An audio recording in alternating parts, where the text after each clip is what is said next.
All right, music fans. I know this story is, I think, maybe like a week old at this point. I think it kind of got traction around last Tuesday on the 22nd or Wednesday on the 23rd. But you all know that I had just finished up moving back home and getting adjusted to my new environment.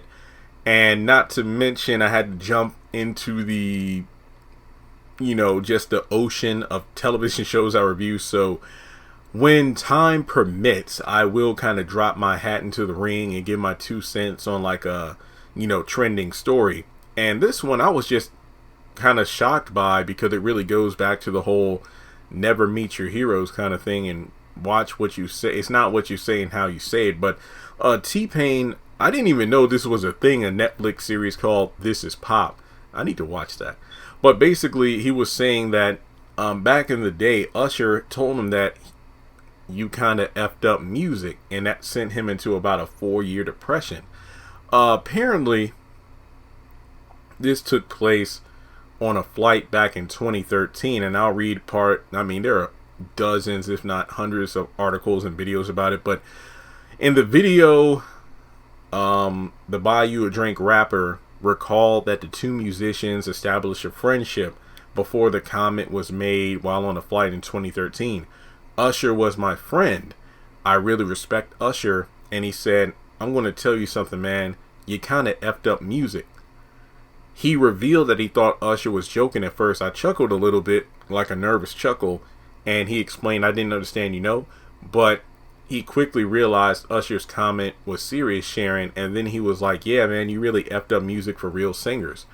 And that sent him into a 4-year depression because he talked about how he really thought about, like, wow, did I really F it up? So I know online some people are like, man, just get over it. It's like a has-been saying this. And no, but I mean, that's some again, sometimes it's not only what you say, it's how you say it, but it depends on where it's coming from. I mean, given the fact that, they established a friendship, and I would be surprised to be wrong that T-Pain wasn't a fan of Usher prior to getting big in the music game himself.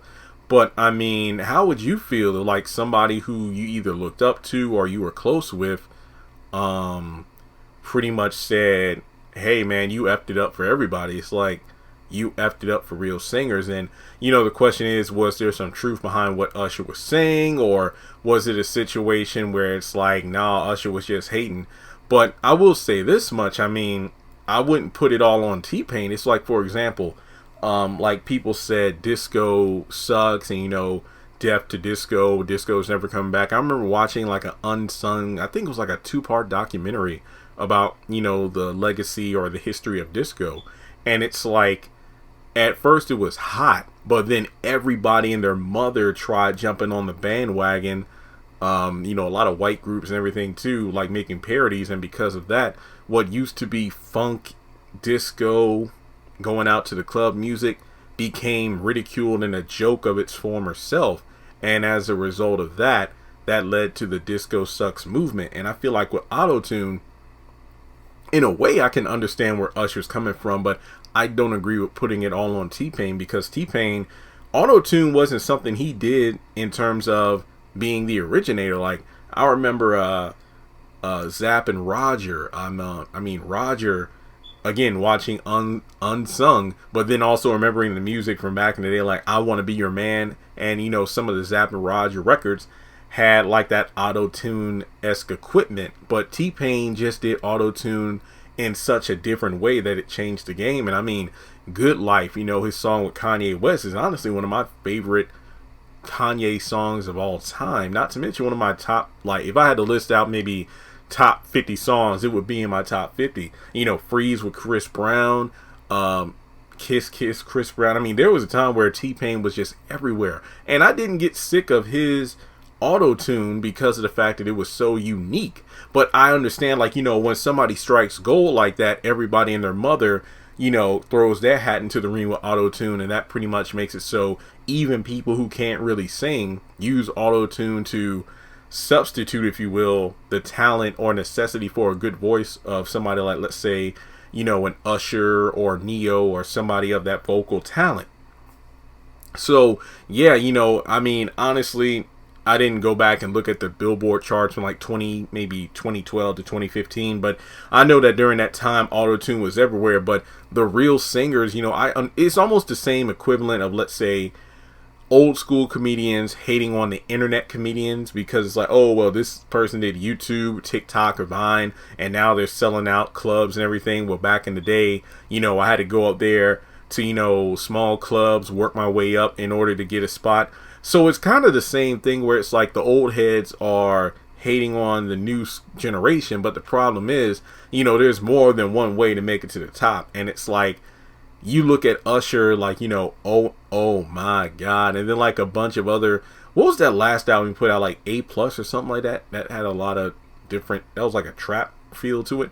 It's not like Usher didn't eventually do Autotune himself. So I feel like, it was kind of wrong to put it all on T-Pain, to say he was the one that effed up music for real singers, where really the blame should have been placed on all the wannabes who used Autotune and pretty much, filled up the chart. So yeah, I get it. It's hard to shine when there's a new trend out there. Like if you're used to doing things one way, but the industry shifts to another direction, then yeah, you got to kind of ante up your game. But at the same time, I look at people like, Bruno Mars, for example. To my knowledge, he doesn't use Autotune. And I'm not saying that he doesn't. I said to my knowledge, he has a genuinely pure voice. So it's like, real singers can still do their thing. It's like, maybe they don't jump on the trending bandwagon at the moment. They just stick to what they, do best. So it's like, I feel like what he says pretty much effed up. And it just goes to show you that, you can have, it's like they say, words hurt in more ways than one. Like you can really have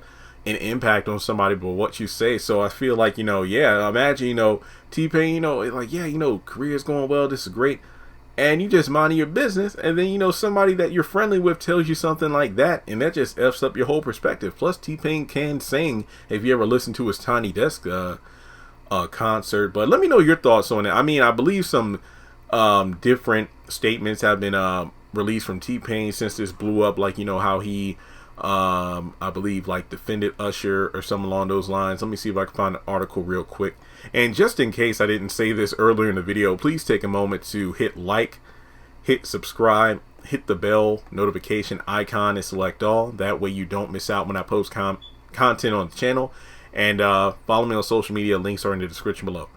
T-Pain, yeah, this came out like 23rd, 24. T-Pain defends Usher following his controversial Autotune comments, telling that story was in no way meant to disrespect that man. Let me keep going. Yeah, Usher, to my knowledge, has not come yesterday with any kind of statement. Oh, here we go. His tweet. I still love and respect Usher. Telling that story was in no way meant to disrespect that man. People talk, crap about me 24/7. But when it comes from somebody you truly respect, it hits very different. I never said F Usher. It was a drop in the ocean of the crap I had already been going through. So yeah, Usher was probably like one of many, many people who came out and talked crap about him. So there's that. Well, yeah, it just hits like, like 500 people could say the same thing about you. That's bad. But when it comes to somebody that you're kind of close to, that's probably when it hurts the most, So that's, kind of the weight of it. But yeah, just a lesson of be careful what you say. And if there's something you need to tell somebody, say it in kindness, not, a place of, kind of like contempt and, aggravation. But it is what it is. But let me know your thoughts in the comment section below. What did you think about Usher's comments? Did you agree with him? Do you think he was too harsh? Are you a fan of T-Pain or what? So thanks so much for tuning in, and if you want to donate to the channel, feel free to do so on PayPal or Cash App. And with that being said, I'll talk to you in the next video.